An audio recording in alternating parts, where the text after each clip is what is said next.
The water supply for Murfreesboro Water and Sewer Department customers is drawn from the East Fork Stones River and from Percy Priest Reservoir.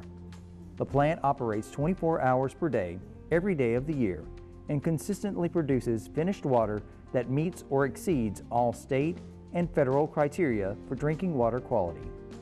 The Stones River Water Treatment Plant has the capacity to treat 20 million gallons per day of drinking water. On an average day, over 10 million gallons of drinking water is softened, disinfected, filtered, and fluoridated. Manager of the Murfreesboro Water Treatment Plant is Alan Cranford.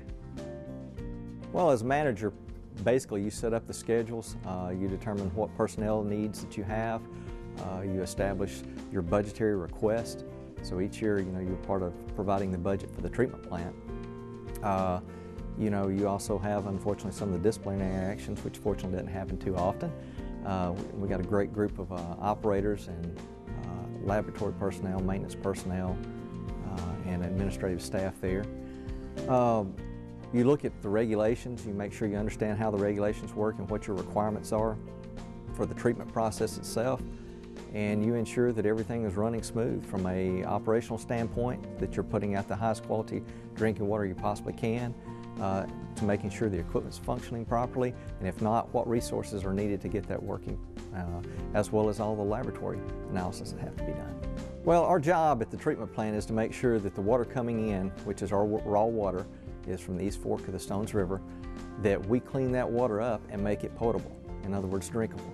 So that's our primary job, is to make sure the City of Murfreesboro and the customers of the Murfreesboro Water and Sewer Department have the highest quality water possible for whatever their needs may be, whether it's drinking, washing clothes, manufacturing, whatever that may be, swimming pools, recreation, so you got to have that. So that's our primary job. The water's always drinkable and as high water quality as possible. You have equipment breakdowns like in any industry, so we have to deal with those. We fortunately have a good set of redundancy. We have a redundancy at the plant, so if one piece of equipment goes down, we have another one. Now, Murphy's Law gets in there from time to time, so sometimes you'll have two pieces of equipment go down at the same time, and that's where our maintenance personnel come in. They quickly get things up and operational and back into treating water. We do come into regulatory issues. We want to make sure that any type of new regulation that's coming out, that we're looking ahead to where we can meet that regulatory requirement, now, not wait to the future when it's actually required. So, those are the kind of bumps that we come up against from time to time, but nothing major. From a staffing standpoint, we have a total of 30 personnel.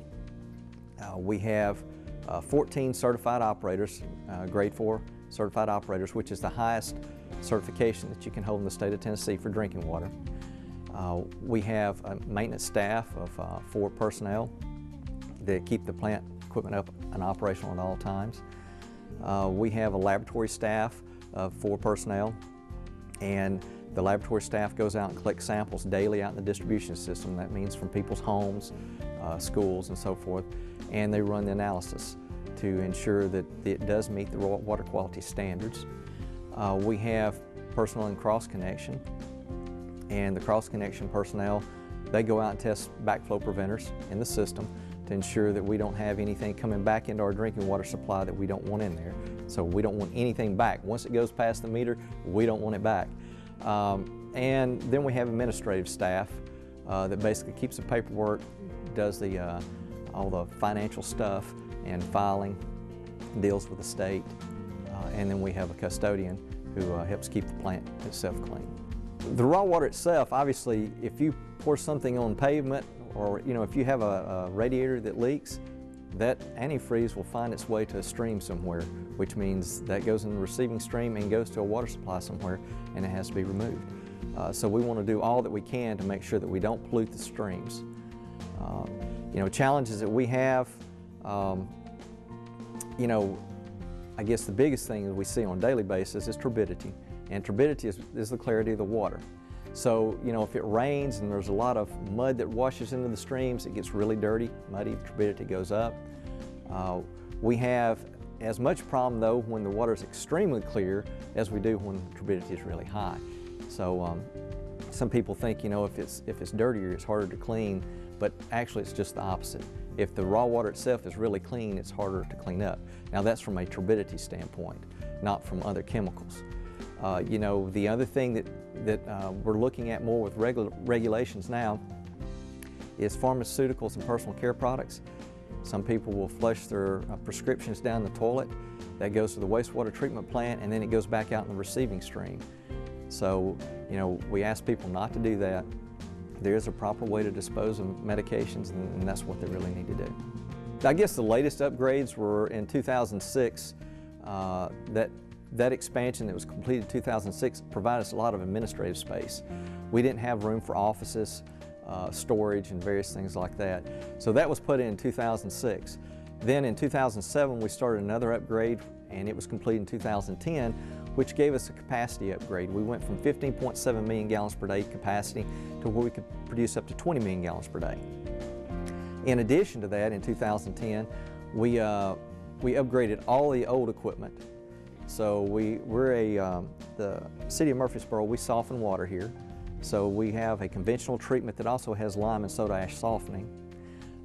In addition to that, we added granular activated carbon filters. And the granular activated carbon replaced the old multimedia filters that we had. And the granular activated carbon removes pharmaceuticals, personal care products, total organic carbon, taste and odors, which is very key. And then we added membrane filtration. The old filters, the multimedia filters we had, was more of a probable barrier to a lot of pathogens, you know, Giardia and Cryptosporidium. You've probably heard of those, may or may not, but there was a big outbreak of Cryptosporidium in 1993 in Milwaukee. Well, the membranes are an absolute barrier to it because they are 0.1 micron filters, so nothing larger than 0.1 microns can pass through those filter fibers. So that's the huge thing, was the membranes that we added in 2010. With the regulatory requirements we said earlier, we've gone into a new phase of Stage 2 disinfection byproducts rule. And what that does is it sets a limit of how much disinfection byproducts we can have in our system. And what disinfection byproducts come from when chlorine reacts with organic matter in the water, and you produce trihalomethanes and haloacetic acids. So what we've looked at as a department is how can we reduce what is in the water, finished water itself. And so we've done a study for a little over a year. We've completed it and determined that if we add hydrogen peroxide to our treated water prior to the finished water, that we can prevent the majority of the building of these disinfection byproducts. So we've started design on a hydrogen peroxide building, and we've actually started feeding it this year. And we fed it most of last year, and we found excellent results from that. So that's the latest update that we have to the plant, and it should be, the new building hopefully will be online November to January timeframe of this year. You know, anyone that's interested in becoming either a certified operator or a laboratory analyst or, you know, a maintenance technician, you know, what they have to do is determine, okay, this is the route that I want to go. You know, someone in the laboratory obviously needs a background in either biology or chemistry. It needs to be their primary focus, but they also need math. It's very important. From an operational standpoint, if you want to become an operator, you have to have a good background in math and a good background in chemistry, because as an operator, you're constantly doing calculations throughout the day to determine how much chemical you have to feed. You have to know how these chemicals are going to react with one another and what their purpose is in the drinking water process. You know, maintenance personnel, they need to understand, you know, electrical, mechanical, electronics.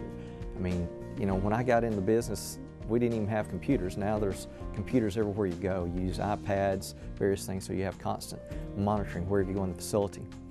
So I think, you know, anyone interested in working in the water and sewer field or wastewater field, they need to, you know, give it a try. I mean, it's a wonderful job. It's very rewarding, and you know, I've done this since I was 7 years old, so that's been a long time. It's been basically 42 years, and you know, I've enjoyed every minute of it.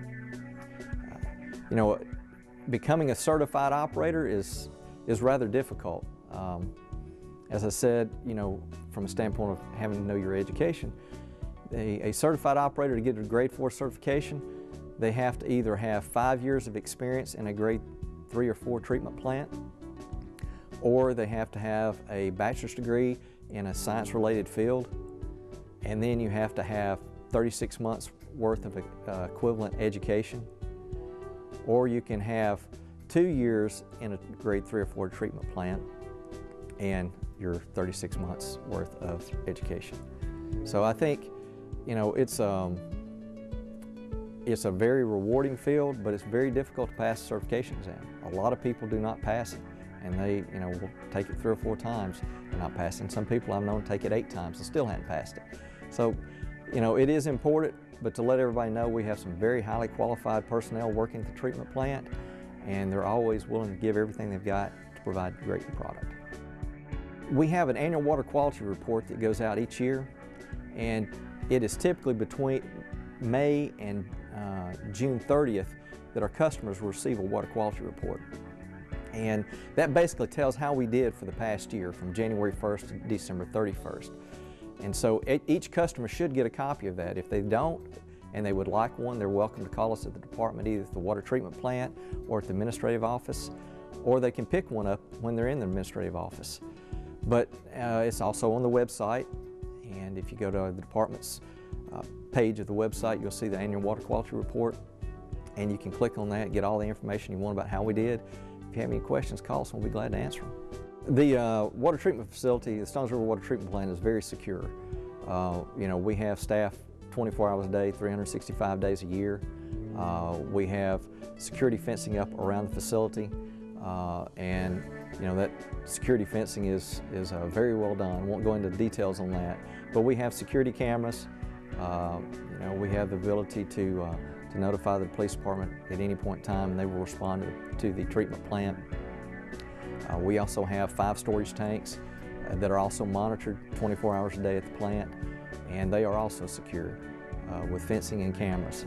So we take great pride in the security of the facilities. We use high security locks, and I'm not talking about something you can buy just at a hardware store. I'm talking about high security locks to prevent people from getting access to our drinking water. We're always excited to give tours of the treatment plant. Everyone that works there is extremely proud of the facility that we've been blessed to get, and so we love to do tours. So any type of civic organization or general public that would like to do a tour, we try to get groups together, but if anyone's interested, we'd be more than glad to give a tour of the facility, let them see what the facility looks like and how the process of treating your drinking water is done. The water department basically has the water and sewer board, so anything that we have, we go to them first, and once it's approved and passed by the water and sewer board, it goes on to the council. And I will say that from my experience, both the council, the water sewer department, Mr. Lyons and Mr. Gore have done an outstanding job supporting what our needs were at the water treatment plant in order to produce the water that we produce. National Drinking Water Week is the first full week in May each year, and so we ask people to help us celebrate that, recognize conservation, the importance of drinking water and how safe drinking water impacts all of us. And you will see public service announcements from the department as well as various activities. So we ask that everyone help us celebrate National Drinking Water Week. I'd encourage everyone to, I know Facebook is a big thing now. The department has a Facebook page, so I suggest or recommend that everyone like the Facebook page for the Murfreesboro Water and Sewer Department. A lot of good information is put out there. It allows you to see what is happening in the department, just like you do with the city's Facebook page. For more information about the Murfreesboro Water and Sewer Treatment Plant, call 615-848-3222.